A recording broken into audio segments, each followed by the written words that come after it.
आज आप देखेंगे दुर्गा सप्तशती का पार्ट 5। जय माता रानी दोस्तों, आपका अपने चैनल सनातनी ज्ञानी में बहुत बहुत स्वागत है। नवरात्रि और शक्ति आराधना में दुर्गा सप्तशती का पाठ करने से माँ दुर्गा की कृपा प्राप्त होती है और सभी बाधाएं दूर होती हैं। माँ दुर्गा की कृपा से जीवन के सभी दुख, संकट और नकारात्मक ऊर्जा दूर होकर सुख समृद्धि प्राप्त होती है। मेरे चैनल पर आपको पार्ट बाय पार्ट वीडियो मिलेगी।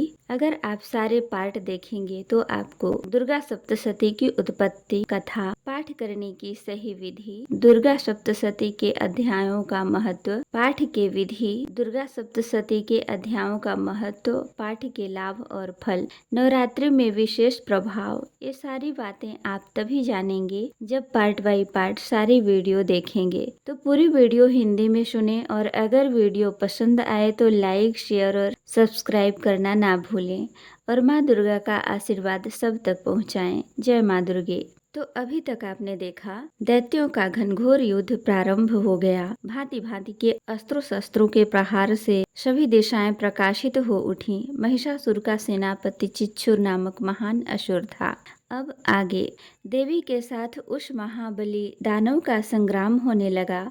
चांबर नामक असुर दानवों की चतुरंगिणी सेना को साथ लेकर युद्ध में भिड़ गया। 60,000 रथियों को अपने साथ लेकर दग्र महाबली दानव भी युद्ध में आ पहुंचा। 1 करोड़ सेना लेकर महाहनु नामक असुर ने युद्ध में भाग लिया। असिलोमा नामक महादानव 500 रथियों के साथ युद्ध स्थल में आ पहुंचा। उसके शरीर के रोंगटे तलवार की धार के सदृश तीखे और पैने थे।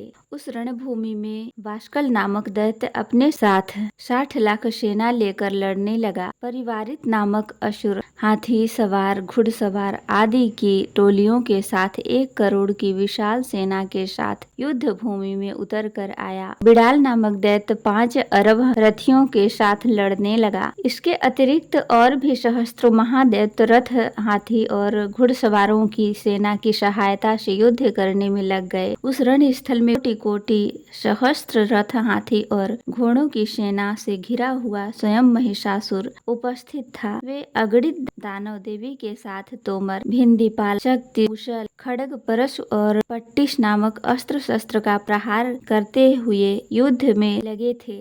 कुछ एक दैत्यों ने मिलकर देवी पर शक्ति का प्रहार किया, कुछ एक ने अपने पास से फेंके। कुछ अन्य दैत्यों ने देवी के वध के उद्देश्य से उन पर खड्ग का प्रहार किया। देवी ने क्रुद्ध होकर लीला स्वरूप अपने अस्त्र शस्त्रों की भीषण वर्षा से उन दानवों की निक्षिप्त शस्त्रों को सहज में ही काट दिया। उनके मुख कमल पर परिश्रम या क्लांति का लेश मात्र भी चिन्ह नहीं दिखाई पड़ता था। देवता और ऋषि उनका स्तुति गान कर रहे थे तथा वह महामाया परमेश्वरी उन दैत्यों पर अनेक अस्त्र शस्त्रों की बौछार कर रही थीं। देवी का वाहन सिंह भी क्रुद्ध होकर अपने अयालों गर्दन के केशों को हिलाता हुआ दैत्यों की सेना में इस प्रकार भ्रमण करने लगा मानो किसी वन में दवाग्नि फैलकर क्रमशः बढ़ रही हो। देवी ने रण स्थल में युद्ध करते हुए दानवों के साथ जितने श्वास छोड़े वे सभी सैकड़ों हजारों गणों के रूप में परिणत हो गए और हाथ में परशु, दिग्पाल, खड्ग और पट्टिश आदि अस्त्रों द्वारा दानवों से युद्ध करने लग गए। देवी की शक्ति से वर्णित गण लोग असुरों का संहार करते हुए नगाड़े, शंख आदि बजाने लगे। उस सम्रांगण में कितने ही गण मृदंग आदि बाजे बजा रहे थे। इसके पश्चात देवी ने त्रिशूल, गदा, तलवार चलाकर तथा शक्ति की वर्षा करके सैकड़ों असुरों का विनाश कर दिया। कितने ही राक्षसों को घंटे की भयंकर आवाज से अचेत करके वध कर दिया। अनेकों दैत्यों को देवी ने अपने पास में बांधकर भूमि पर घसीटा और कितने ही दानव उनकी पैनी तलवार के प्रहार से 2-2 टुकड़े में विभक्त हो गए। कितने ही राक्षस उनकी गदा के आघात से आहत होकर धराशायी हो गए। कितने ही मूसल की चोट खाकर आहतावस्था में मुंह से खून उगलने लगे। शूल के प्रहार से वक्ष स्थल फट जाने के कारण कितने ही दैत्य भूमि पर गिर गए।